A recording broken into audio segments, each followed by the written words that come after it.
Have you ever wondered why, after a lifetime of what feels like pretty good health, things suddenly start to feel off? A persistent stomach ache that your doctor can't quite diagnose, a bout of dizziness that seems to come from nowhere, or a nagging cough that just won't quit. We often chalk it up to the inevitable. We sigh and tell our children, our friends, or just ourselves, well, I'm just getting older. It becomes the simple, catch-all explanation for every new ache and pain. But the truth is, sometimes the enemy isn't age itself. Sometimes, the cause of our troubles is far more tangible, far more controllable, and hiding in a place we'd never suspect. Here's what really happens in many homes, day after day, under our very noses. We are unknowingly interacting with things that are silently working against our health. The reality is, the most significant dangers might not be out in the world, but lurking in the one room we associate with nourishment, comfort, and safety, our kitchen. This isn't about minor upsets or a little indigestion. For a body over the age of 70, a simple case of food poisoning, something a 30-year-old might shake off in a day, can become a devastating event. It can lead to severe dehydration, a trip to the emergency room, and even a lengthy hospital stay. It can be the specific event that triggers a sudden and sharp decline in independence, the one that erodes your confidence and makes you feel frail for the first time. These are the quiet, heartbreaking events that could have been prevented if only someone had told you where to look. This is a serious threat to the dignified and independent life you've worked so hard to build. In this video, I'm going to pull back the curtain and reveal 5 common kitchen items that are, in their own way, quietly poisoning seniors over 70. These are the things no one ever tells you about, the items we use on autopilot without a second thought. But more importantly than just pointing out the problems, I am going to give you the practical solutions. I will show you what you can do about it, starting today, with simple, easy steps. We will discuss how to change your environment, how to protect your body, and how to improve your well-being by taking back control of your own kitchen. Stay until the end because the 5th item is something you probably use every single day to clean your kitchen, but medical research has shown it could be the dirtiest, most dangerous thing in your entire house. You absolutely will not want to miss this crucial piece of information. Now let's get started. Number 1. Your trusty old frying pan. For many of us, there's a certain comfort in our old, familiar cookware. That one frying pan, in particular, it's the one we've used for decades to fry the perfect sunny-side-up egg, to sear a steak just right, or to make pancakes for the grandkids. It's seasoned with more than just oil. It's seasoned with memories. But what's tricky about this is that if that trusty pan is a non-stick model, its loyalty might be a form of betrayal. The problem explanation is this. Most non-stick cookware made before 2013 was manufactured using a chemical called PFOA, part of a class of chemicals known as PFAS, often called forever chemicals because they don't break down in the environment or in our bodies. When these pans get old, when their surface becomes scratched by a metal spatula or a fork, or when they are overheated, that non-stick coating begins to break down. It can release these toxic chemicals into your food and invisible, noxious fumes into the air you breathe. For a senior, whose respiratory system may be more sensitive and whose body is less efficient at clearing toxins, this presents a significant and overlooked health risk. It's a slow, cumulative exposure that happens day after day, meal after meal. Take the story of Robert, a 78-year-old widower living in a small town. Robert was a man of routine and simple pleasures. Every morning, he would wake up, read the paper, and make himself 2 scrambled eggs and a piece of toast. He cooked his eggs in the same non-stick frying pan he and his late wife, Mary, had received as a wedding gift over 50 years ago. The pan was battered and worn. The dark gray coating flaked away in places to reveal the silvery aluminum beneath. To Robert, it was more than a pan. It was a connection to Mary, a piece of their life together. Over the past year or so, Robert had developed a persistent, dry cough. It wasn't severe, but it was always there, a little tickle in his throat. He also felt a profound sense of fatigue that seemed to settle deep in his bones, making his morning walks shorter and his afternoon naps longer. His doctor ran tests, listened to his lungs, and found nothing definitive. "It's probably just allergies or part of getting older, Robert," he'd said kindly. Robert accepted this. He was 78, after all. What he didn't realize, what no one could have guessed, was that every morning when he placed that beloved pan on the burner and turned up the heat, the scratched and degraded surface was releasing polymer fumes. These fumes were silently irritating his lungs, contributing to his cough and the systemic inflammation that was draining his energy. The pan was poisoning him with every meal, a heartbreaking betrayal by an object of sentiment. The consequences of ignoring this can be severe and are often misdiagnosed as signs of aging. Chronic exposure to these fumes can lead to what's known as polymer fume fever, with flu-like symptoms. Long-term, the accumulation of PFAS chemicals in the body is linked by medical research to a host of serious health problems, including thyroid disease, liver damage, and other significant issues. It's a devastating thought. The very act of cooking a nourishing meal could be silently undermining your health, robbing you of the vitality you deserve in your golden years. Fortunately, the good news is that this is one of the easiest problems to fix. You can take control of this risk immediately. Here's what you can do, the simple changes that make a world of difference. First, perform an immediate inspection of all your nonstick cookware. Be brutally honest with yourself. Pick up each pan and pot. Hold it up to the light.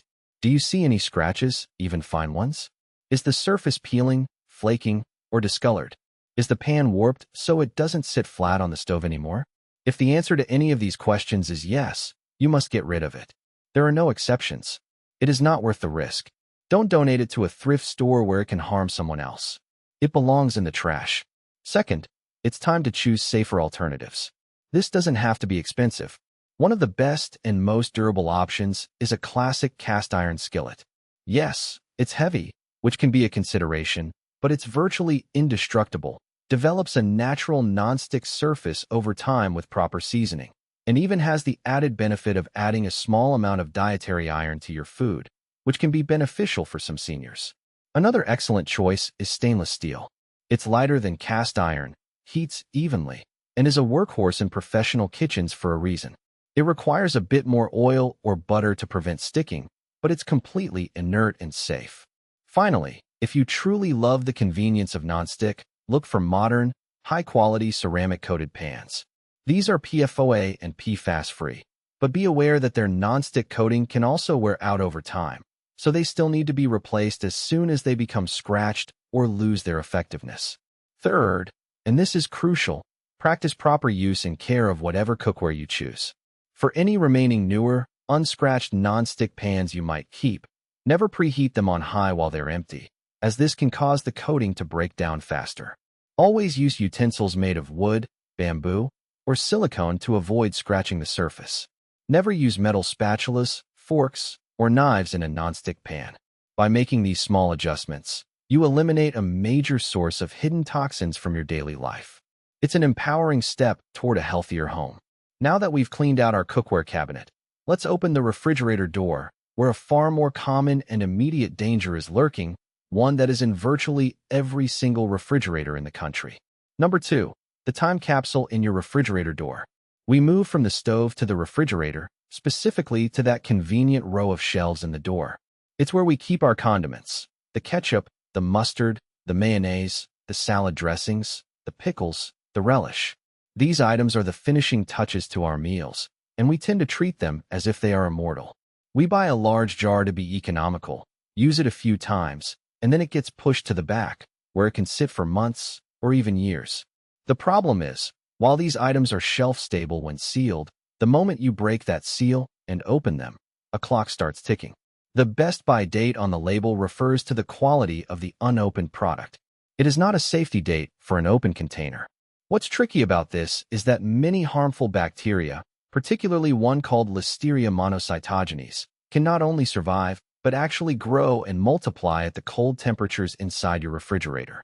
For a person over 70, with a naturally less robust immune system, a Listeria infection can be incredibly dangerous, even fatal. It is a hidden threat residing in a seemingly harmless jar of salad dressing.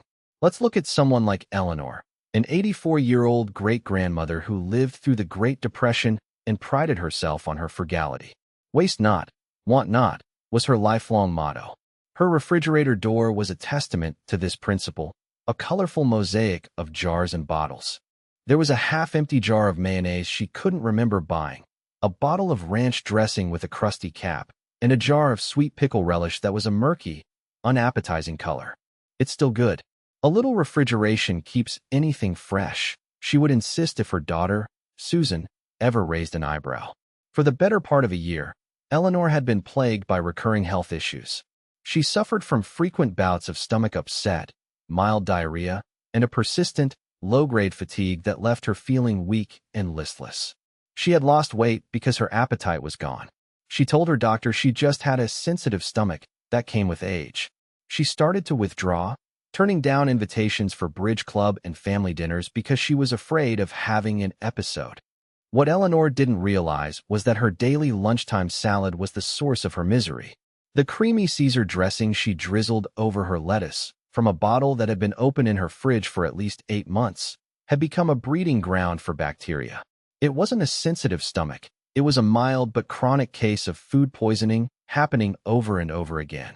The turning point came when her grandson, James, who worked as a professional chef, came to visit for a week. On the second day, he offered to make lunch and opened the refrigerator. He stood there in stunned silence for a moment. He gently took out the bottle of dressing, the ancient mayonnaise, and a few other questionable jars. He didn't scold her or make her feel foolish. Instead, he sat down with her at the kitchen table. "Grandma," he said softly, "I know you hate waste, but your health is the most precious thing in the world. These things can make people, especially people we love, very sick." He explained the risks of bacteria in old, opened food. Together, they went through the entire refrigerator. It was a difficult but liberating process. They labeled every new jar he bought for her with the date it was opened, using a black permanent marker. Within 2 weeks of this clean-out, a small miracle occurred. Eleanor's sensitive stomach completely vanished. Her energy returned, her appetite came roaring back, and she started calling her friends to reschedule their bridge game. She had gotten her life back, all because of a simple refrigerator purge. The consequences of ignoring this are deeply concerning. A foodborne illness like listeriosis or salmonellosis can be devastating for an older adult. It can lead to severe dehydration, which can cause kidney problems and confusion. It often requires hospitalization to manage with fluids and antibiotics. For someone already managing other health conditions like heart disease or diabetes, this kind of infection can create a cascade of complications that can be genuinely life-threatening. It represents a profound loss of independence, all stemming from something as seemingly innocent as an old jar of mustard. The good news is that taking control is simple and immediate. Here are the practical solutions you can implement this afternoon. First, adopt the date when opened rule. This is non-negotiable. Find a permanent marker and keep it in a kitchen drawer. The moment you open any jar, bottle, or container, be it ketchup, jam, salsa, or olives, write the date you opened it directly on the lid or the label. This removes all guesswork. Second, schedule a regular purge. Set a reminder on your calendar, perhaps for the first Saturday of every other month. On that day, perform the refrigerator door review. Go through every single item. If you can't remember when you opened it and it's not dated, throw it out. If it is dated, use a quick online search as your guide. As a general rule, open mayonnaise should be tossed after 2 months. Most salad dressings, 3 months. Ketchup can last about 6 months, and mustard up to a year. Be ruthless. Your health is worth more than the $3 you might save by keeping an old jar. Third, a very practical tip, buy smaller sizes. It might seem less economical at the checkout counter to buy the small jar of mayonnaise instead of the giant family-sized one, but it is far safer and ultimately more frugal. You are much more likely to finish a small jar before it becomes a bacterial science experiment, which means you're not throwing away half a container of spoiled food. This simple shift in buying habits can dramatically improve the safety of your kitchen. If you're still watching this video and finding these insights valuable, please comment number 2 below to let me know you're here. Your engagement really helps us understand what content is connecting with you. And if you haven't subscribed yet, I recommend you subscribe and turn on the bell so you don't miss any of our future videos, which are designed to provide you with knowledge that can protect and empower you. Your support helps us continue creating good content to inform and inspire you. We've secured our pans and our fridge. But what about the containers we use to store and reheat our food? The danger there is even more invisible, a silent leaching that can disrupt the very foundation of our health. Number 3. Those convenient plastic food containers. We all have them. That cupboard overflowing with a chaotic jumble of plastic containers and mismatched lids. They are the backbone of managing leftovers, packing lunches, and storing food. Their convenience is undeniable. But here's what they don't tell you. Many of these plastics, especially older, cheaper, or worn-out ones, can be a source of harmful chemicals that silently leach into your food. The two main culprits are bisphenol A, BPA, and phthalates. In simple terms, these are known as endocrine disruptors.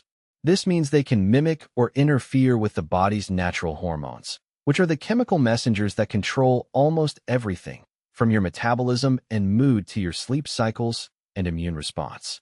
This is a crucial issue for seniors who may already be experiencing natural hormonal shifts or managing conditions like thyroid disorders, where the body's balance is already delicate. The biggest danger occurs when these plastics are heated, for example, by putting them in the microwave. The heat dramatically accelerates the transfer of these chemicals from the plastic into your meal.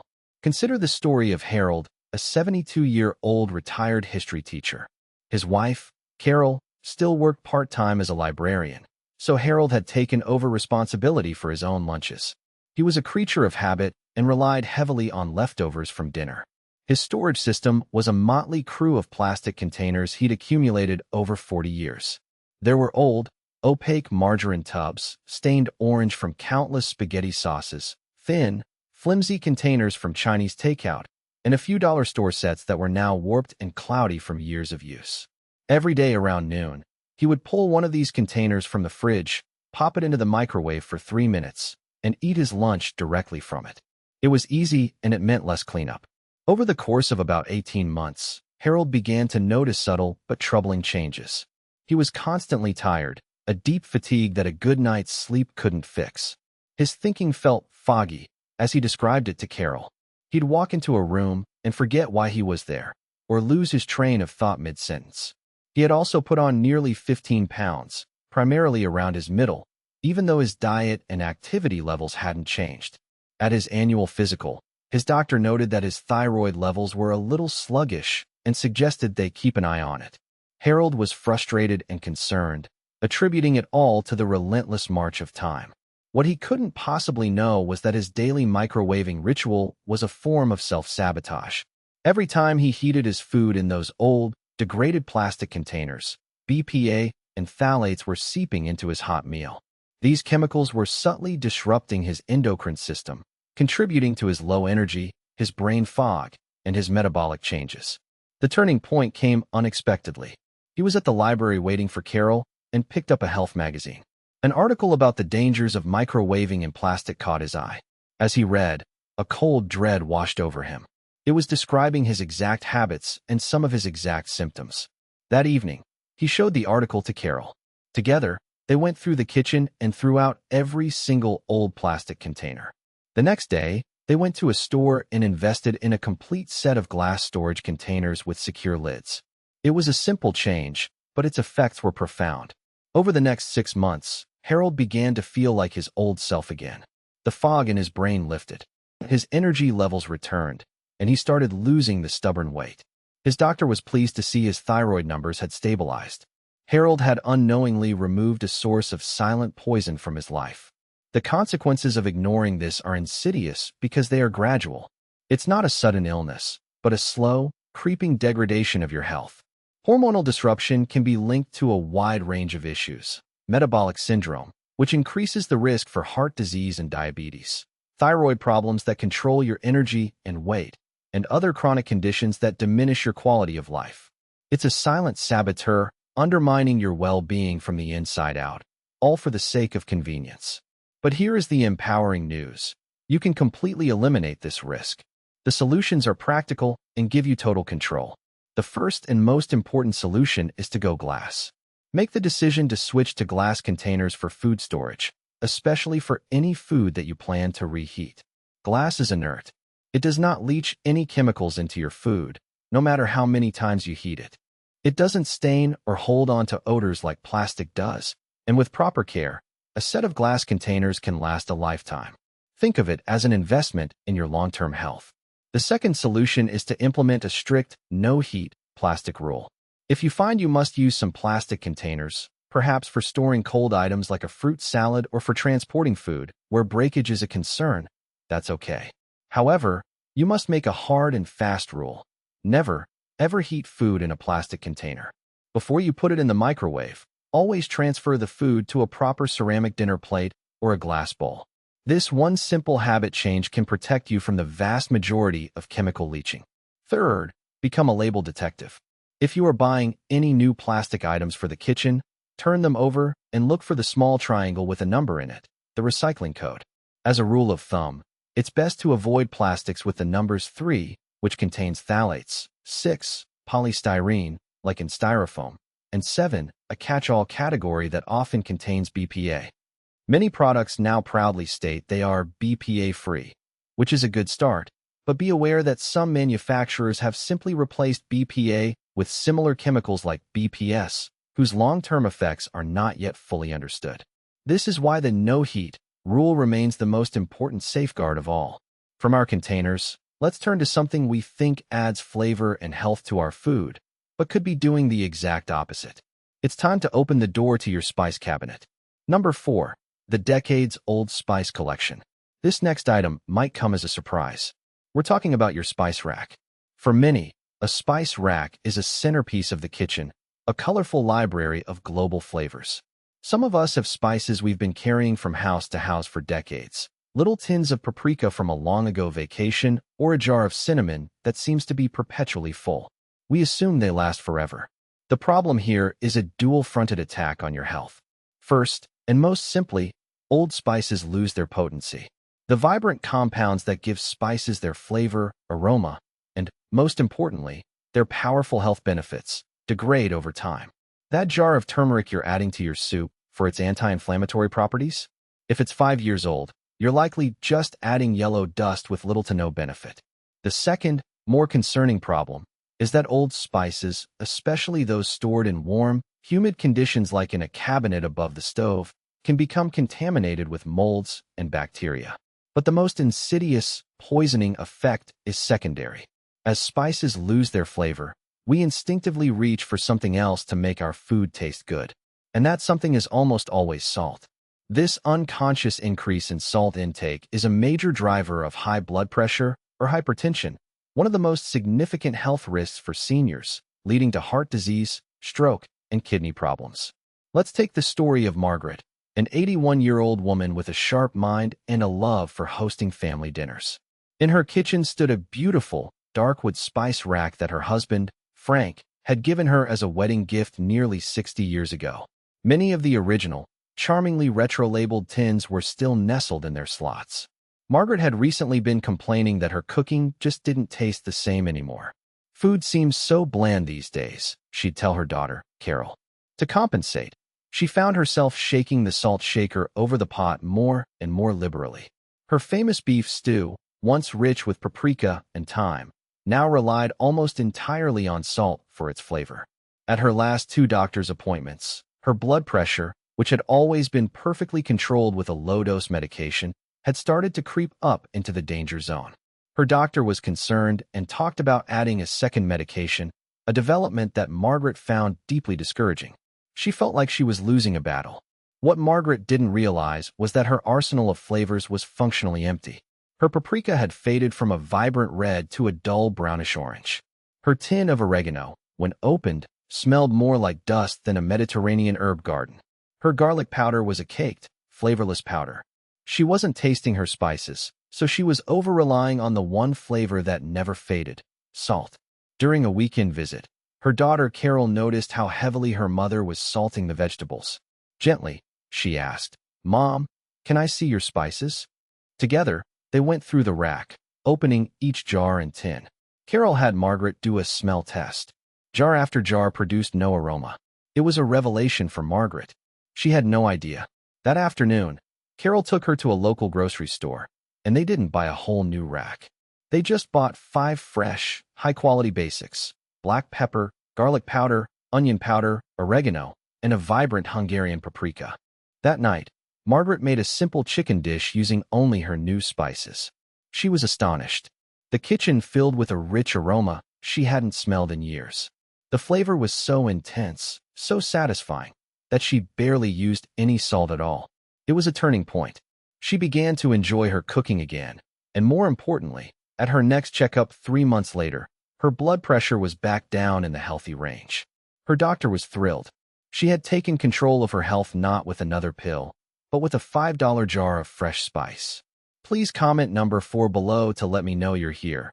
It's a great encouragement to see how many of you are making it this far into this important information. Now let's move forward. The consequences of using old, stale spices are significant. You are directly increasing your risk of high blood pressure and all the terrible complications that come with it: heart attacks, strokes, and kidney failure. You are also cheating yourself out of the potent, research-backed health benefits that fresh herbs and spices offer, from the antioxidant power of cloves to the anti-inflammatory magic of ginger and turmeric. Finally, in rare cases, you run the risk of consuming mold mycotoxins that can grow in old, poorly stored spices. Fortunately, this is another area where you can regain power with a few simple actions. Here is the practical solution insight. First, conduct a sensory audit of your spice collection. Go through every single jar, tin, and bag. The test is simple. First, the visual test. Does the spice have a vibrant, rich color, or does it look faded and dull? Second, the smell test. Pour a small amount into your palm and rub it between your fingers. Does it release a strong, characteristic aroma? If the color is faded or the smell is weak, it has lost its potency and its health benefits. It's time to let it go. As a general guideline, ground spices are at their best for about 1 to 2 years. Whole spices, like peppercorns or cloves, can last a bit longer, around 3 to 4 years. Second, date everything. Just like with your condiments, when you buy a new spice, take that permanent marker and write the month and year of purchase on the label. This simple 2-second habit creates a clear system and eliminates all future guesswork. Third, focus on proper storage. The worst place to keep your spices is in a rack or cabinet directly above your stove. The heat, steam, and light from cooking are the 3 things that degrade spices the fastest. The ideal location is a cool, dark, and dry place, like a pantry or a dedicated drawer away from the stove. By refreshing your spices and storing them correctly, you empower yourself to create food that is not only more delicious, but also vastly better for your health, allowing you to flavor your food with life-enhancing herbs instead of life-threatening salt. We have now tackled the hidden dangers in our cookware, our refrigerators, our food containers, and our spice racks. But the final item on our list is perhaps the most dangerous of all. It's the one thing that can take all the careful work we've just done and contaminate it in an instant. It is the most overlooked item in the entire kitchen, something we trust to clean, but which is, in fact, a weapon of cross-contamination. Number 5, the innocent-looking kitchen sponge. Here we are at the final, and arguably most crucial, point. The item is the humble kitchen sponge. It sits there by the sink, looking harmless, ready to serve. We use it to wipe up spills, to wash our dishes, to clean our countertops. We associate it with cleanliness. But here is the shocking reality, backed by numerous scientific studies. Your kitchen sponge is very likely the single dirtiest object in your entire home. Research has found that a single kitchen sponge can harbor more fecal bacteria than a toilet seat. It is a perfect incubator for germs. It's porous, it's constantly moist, and it's warm. It's a 5-star hotel for dangerous pathogens like Campylobacter, Salmonella, E. coli, and staph. The true danger of the sponge is its role as a vehicle for cross-contamination. You use it to wipe down a cutting board where you just prepared raw chicken, and then, a few minutes later, you use that same sponge to wipe down the countertop. You have now transferred potentially deadly bacteria across your entire kitchen.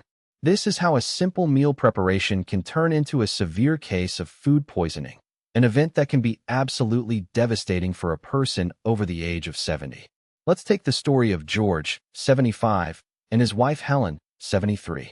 George was a retired engineer and a man who prided himself on precision and cleanliness.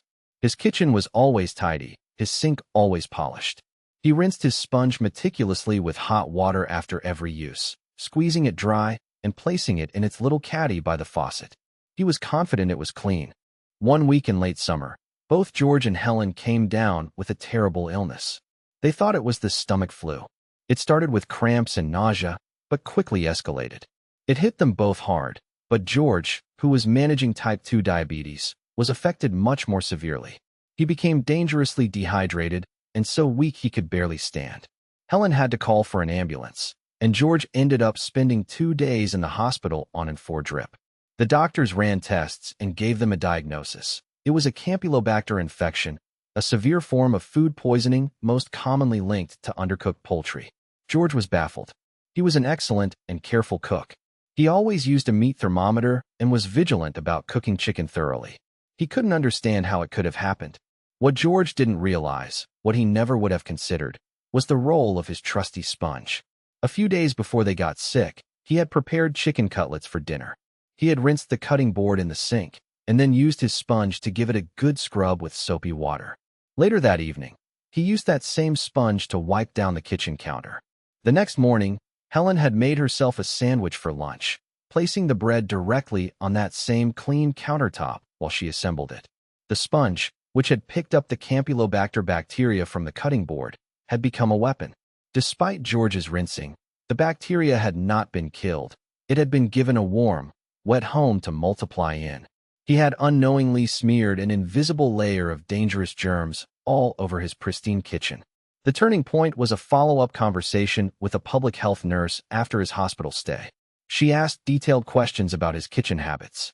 When he described his sponge use, she gently explained the science of cross-contamination. George was horrified and humbled. That day, he threw out every sponge in his house. He felt a profound sense of guilt, but also a new, fierce determination to protect himself and his wife. The consequences of this single, common mistake can be catastrophic. A bout of severe food poisoning for an older adult is not a minor inconvenience. It can lead to hospitalization, life-threatening dehydration, kidney damage, and can dramatically worsen other underlying health conditions. It can be the event that marks the beginning of a permanent decline in health and vitality. It is a risk that is simply too great to take. But here is the most empowering part of our entire discussion. You have complete and total control over this. The solutions are simple, cheap, and incredibly effective. First, the best option is to ditch the sponge entirely. Switch to using dishcloths or reusable microfiber cloths for your kitchen cleaning. The key advantage is that a cloth can be thrown into the laundry at the end of every day and washed with hot water and detergent, which effectively kills all the bacteria. You can start each day with a genuinely clean cloth. Second, if you feel you absolutely must use a sponge, you must commit to sanitizing it every single day. There are no days off. The most effective method, according to scientific studies, is to get the sponge thoroughly wet and place it in the microwave on high for 1 to 2 minutes. The steam generated inside the sponge will kill over 99% of the bacteria. Just be absolutely certain the sponge contains no metal scrubbing parts. Alternatively, you can run the sponge through your dishwasher on the hottest setting with a heated dry cycle. Third, regardless of how well you sanitize it, you must replace your kitchen sponge frequently. A good rule is to throw it out and start with a new one every 1 to 2 weeks, without fail. Once it starts to look worn or smell even slightly musty, it's already a bacterial metropolis. And finally, a pro tip for preventing cross-contamination: use a color-coded system. For example, use a blue cloth or sponge only for washing dishes. Use a green one only for wiping countertops and the table. And for any juices from raw meat or poultry, never use a sponge. Use a disposable paper towel that you can throw away immediately. This simple separation of tasks is one of the most powerful things you can do to keep your kitchen and your family safe. Now that we've covered these 5 hidden dangers, from the pan on your stove to the sponge by your sink, take a moment to reflect on your own kitchen. Think about the habits we've held onto for decades, perhaps passed down from our parents, without ever questioning their safety in our modern world with our modern understanding of health. Think about that old frying pan, that crowded refrigerator door, that cupboard of plastic containers. But here is the empowering truth. You have control. Your age does not define your vulnerability. Your knowledge and your actions do. These risks are not set in stone. The small changes we discussed today, dating a jar of mayonnaise, choosing a glass container over a plastic one, taking a moment to smell your spices, or swapping a sponge for a dishcloth. These are not small things. They are profound acts of self-care and preservation. They are the actions that allow you to protect your health, to safeguard your independence, and to maintain your dignity. Small changes truly do make the biggest differences. Whether it's the slow, silent leaching of chemicals from a worn-out nonstick pan or the immediate, aggressive threat of bacteria from a contaminated sponge, the overarching theme is the same. Awareness is our greatest weapon. By understanding where these overlooked dangers lie, we transform our kitchen from a place of potential risk into a true sanctuary of health and nourishment. We take back power from the silent and invisible threats and place it firmly in our own hands, ensuring that our golden years are not just lived, but lived with strength, vitality, and well-being. Thank you for joining us today. We'd love to hear from you. Leave a comment below and share one thing you learned today and how you plan to use it in your life. Your thoughts are important to us, so don't hesitate to share them. Reading your comments gives us great motivation and encouragement. If you enjoyed this video and found it helpful, please like, subscribe, and share. Your support helps us continue creating good content to inform and inspire you. Thanks for watching, and we look forward to seeing you in the next video.